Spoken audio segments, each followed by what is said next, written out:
আসসালামু আলাইকুম রহমতুল্লাহি ওয়া বারাকাতুহ। কাউকে হত্যা করা, কাউকে অন্যায়ভাবে হত্যা করা, আজকে দেখুন বড় দুঃখ লাগে, বড় আফসোস লাগে। আল্লাহ সুবহানাহু ওয়া তাআলা এই মানব জাতিকে কত সুন্দর করে সৃষ্টি করেছেন, কত আদরের বান্দা আল্লাহ তাআলার। কেবলমাত্র এই বান্দার জীবনের নিরাপত্তার জন্যই আল্লাহ তাআলা কোরআনুল কারীমে কিসাসের বিধান জারি করেছেন। মানে বান্দাকে কতটা ভালোবাসেন তিনি,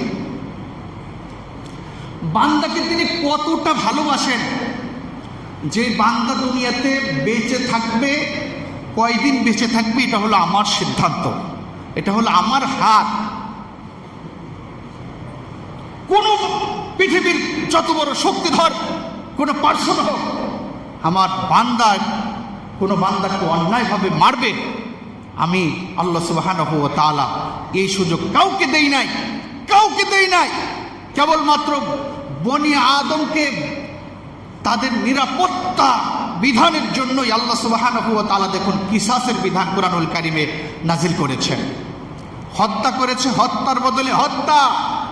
তোমার একটা নাক কেটে ফেলেছে, নাক কাটার পরিবর্তে নাক কেটে দাও। তোমার হাত কেটে ফেলেছে, হাত কাটার পরিবর্তে হাত কেটে দাও। এগুলো হলো কিসাসের বিধান। কেবলমাত্র বান্দার নিরাপত্তার জন্য, বান্দার জীবন আল্লাহ তাআলার কাছে কত বড় দামি, সেই বিষয়টি আল্লাহ তাআলা বনি আদমকে বোঝানোর জন্য কোরআনুল কারীমে কিসাসের বিধান দিয়ে দিলেন। আর সেই মানুষ আজকে এমন এক ভীতিকর পরিস্থিতিতে আমরা আছি যে ঘরের মধ্যেও আজকে আমরা নিরাপদ না। গত 2-1 সপ্তাহে আমরা যদি বাংলাদেশের সিচুয়েশনের দিকে তাকাই, পত্রপত্রিকা খুললেই আমরা দেখতে পাই যে 4 বছরের শিশু বাচ্চা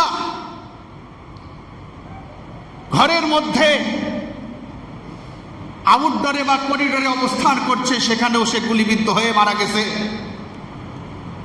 শত শত নিরপরাধ মানুষ, যাদের জীবনে কোনো মামলা নাই, যারা কোনোদিন অন্যায়ের সঙ্গে জড়িত নাই, যাদের নাম কোনো রাজনৈতিক দলের সঙ্গে সম্পৃক্ততা নাই, এমন অহরহ ব্যক্তিবর্গ এই কয়েক সপ্তাহের মধ্যে আমরা বাংলাদেশে দেখেছি। একেবারে প্রাণগুলি, নিরপরাধ প্রাণগুলি এই রাজপথে ঝরে গিয়েছে। কথা ঠিক কিনা বেঠিক বলুন আমার ভাইয়েরা। আল্লাহ সুবহানাহু ওয়া তাআলা যেখানে নিজের কাছে সব কিছু রেখে দিয়েছেন, মানুষ নিজে বানালেন, নিজে হায়াত দিয়ে দুনিয়াতে পাঠালেন যে কয়দিন বাঁচবে, সব কিছু নিজের কাছে রেখে দিলেন। আজকে আমরা সামান্য একটু পাওয়ার পেয়ে, সামান্য একটু ক্ষমতা পেয়ে আমরা সেই আল্লাহ সুবহানাহু ওয়া তাআলার সিদ্ধান্তের উপর হস্তক্ষেপ করে কিভাবে আল্লাহর প্রিয় বান্দা, যে সমস্ত বান্দাদেরকে আল্লাহ নিজে বানিয়েছেন, সেই সমস্ত বান্দাদের বুকের উপর কিভাবে আমরা গুলি চালাই।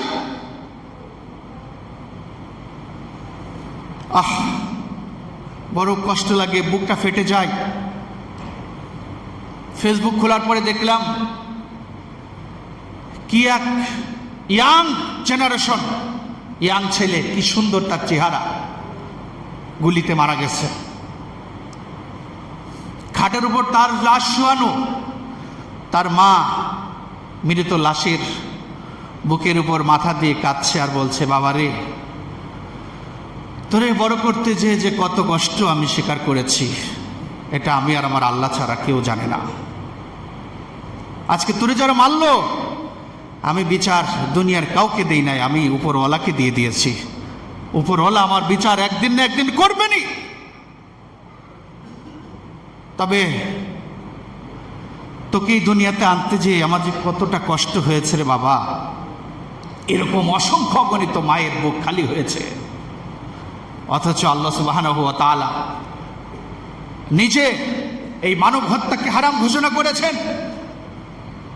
মানুষের মূল্য আল্লাহ তাআলার কাছে এত বেশি, রব্বুল আলামিন কোরআনুল কারীমে বলেছেন, মান কাতালা নাফসান বিগাইরি নাফসিন আও ফাসাদিন ফিল আরদ ফাকান্নামা কাতালান নাস জামিআ ওয়া মান আহইয়াহা ফাকান্নামা আহইয়ান নাস জামিআ।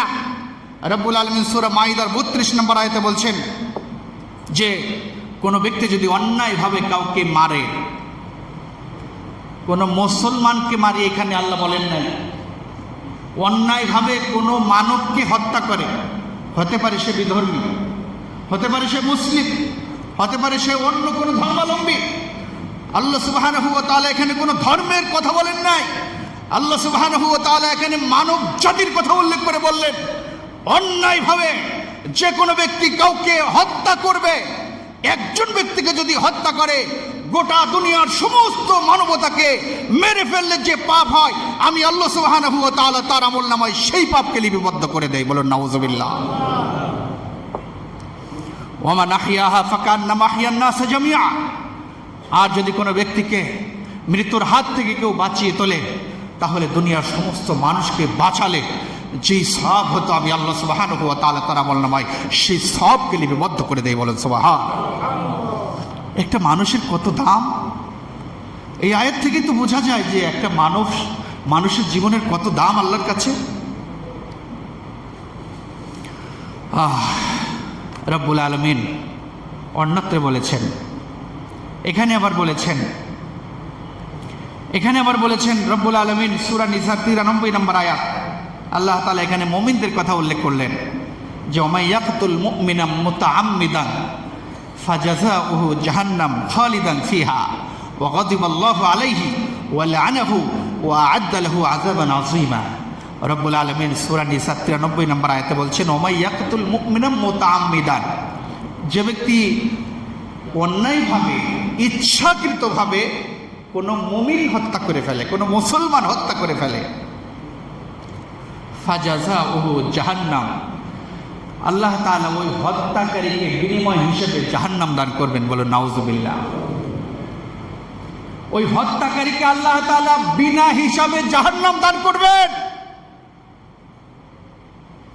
খালিদান ফিহা, আর জাহান্নামে কয়দিন থাকবে সেটাও আল্লাহ বলে দিলেন যে খালিদান ফিহা, ওর আবাসস্থল হবে চিরস্থায়ী, ও কোনোদিন জাহান্নাম থেকে বের হতে পারবে না। তারপরে আল্লাহ বলছেন গাদিবাল্লাহু আলাইহি, আল্লাহ তাআলা ওর উপর সারা জীবন রাগান্বিত থাকবেন। ওয়ালা আনাহু, আল্লাহ সুবহানাহু ওয়া তাআলা তাকে লানত দিবেন, অভিসম্পাত করবেন। ওয়া আ'আদ্দা লাহু আযাবান আযীমা। আমার ভাইয়েরা, তাহলে চিন্তা করুন যে একজন মুমিন, একজন মানুষের জীবন আল্লাহ তাআলার কাছে কত দামি। আর যে ব্যক্তি আল্লাহ তাআলার এই সিদ্ধান্ত হস্তক্ষেপ করে, ওর ভিতরে কোনো শান্তি থাকে না, ওর ভিতরে সব শান্তি আল্লাহ তাআলা মুহূর্তের মধ্যে কেড়ে নেন। ওর সন্তান সন্ততিও একদিন তাকে এই পরিণতি বরণ করে ফেলবে। ওর সন্তান সন্ততি একদিন তাকে এরকম অপমানিত জিল্লতির মৃত্যু দিয়ে দুনিয়া থেকে তাকে তাড়িয়ে দিবে, বিদায় করে দিবে। পৃথিবীর ইতিহাস এটাই প্রমাণ করে। ওয়া আখিরু দাওয়ানা আনিল হামদুলিল্লাহি রাব্বিল আলামিন। ওয়াসসালামু আলাইকুম ওয়া রাহমাতুল্লাহি ওয়া বারাকাতুহু।